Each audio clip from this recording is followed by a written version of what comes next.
Welcome to your Farm and Home Show. My name is Joanna Coles, and today we're visiting with Nan Montgomery. She's the Allen County Extension Agent for Family and Consumer Sciences.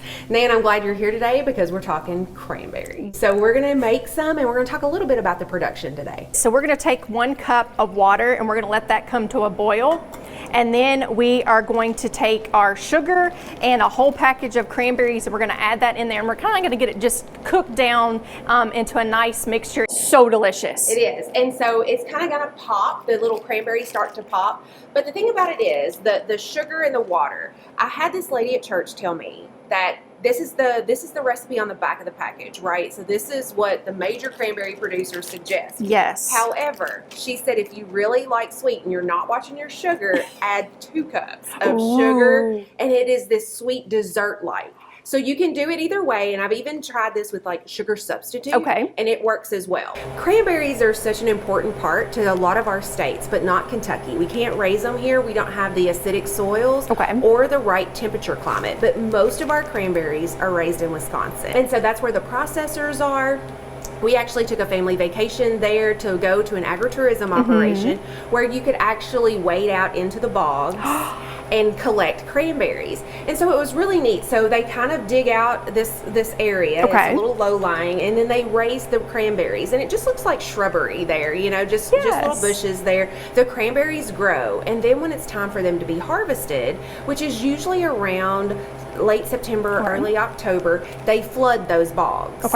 And so then the cranberries kind of loosen up and rise to the top. And so that's when you see these bogs of like red, right? Because they're all cranberries. They only get harvested once a year. And so when all those cranberries rise, then they have this machine, a harvester, that drives through the bogs and harvests the cranberries as they're on top.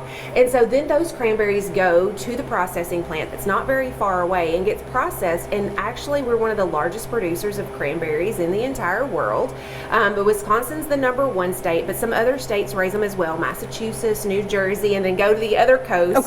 Oregon also raises some cransberries, but all of our cranberry production is basically in those states. They're harvested in time for Thanksgiving, just how that lines, and that's probably obviously plays a role in why we serve that with the Thanksgiving food, is because when that crop is ready to be harvested and gathered for us. So we add the sugar to the boiling water, and we let all that kind of dissolve first, and it kind of makes this nice little syrup mixture. And so this is 1 cup of sugar. So we use 1 cup of water and 1 cup of sugar. All right, so our sugar has been dissolved, and now we are going to add our whole package of cranberries.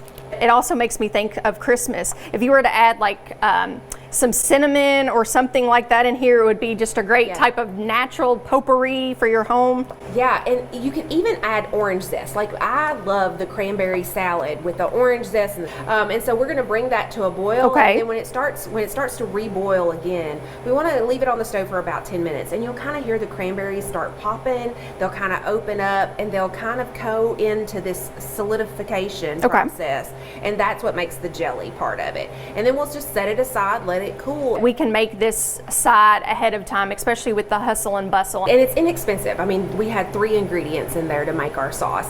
The other thing with cranberries I just want to mention is you can make so many other desserts or even side dishes with cranberries and add those. So I would encourage people to experiment with things like cranberry orange scones, cranberry orange muffins. Some of my favorite, I think that's just such a great combination with cranberry and orange. But you can also add this to different salads, roast them. Cranberries are also great because they freeze well, Nan. And so, you know, if you want to buy a lot right now while they're in peak season, then you can buy them and then freeze them. I'm thinking about just a glaze to put on chicken, just how that would make it taste and kind of change up those flavor profiles. If maybe you're turkeyed out from your Thanksgiving leftovers, this would be a great way for you to put with a different type of protein, and so that you utilize all of that. One of my favorites, Nan, is taking cranberry sauce, some sourdough bread, cranberry sauce, and your leftover turkey. Delicious. You can see how the cranberries are breaking open like you talked about, and how it's kind of starting to turn into that jelly-like consistency. Yeah, and so we'll just boil that for 10 minutes, and then, like I say, let it cool, put it in a container, put it in the refrigerator, and there you go. And if you have questions, make sure to contact your local extension office. We appreciate you watching the Farm and Home Show, and have a great day.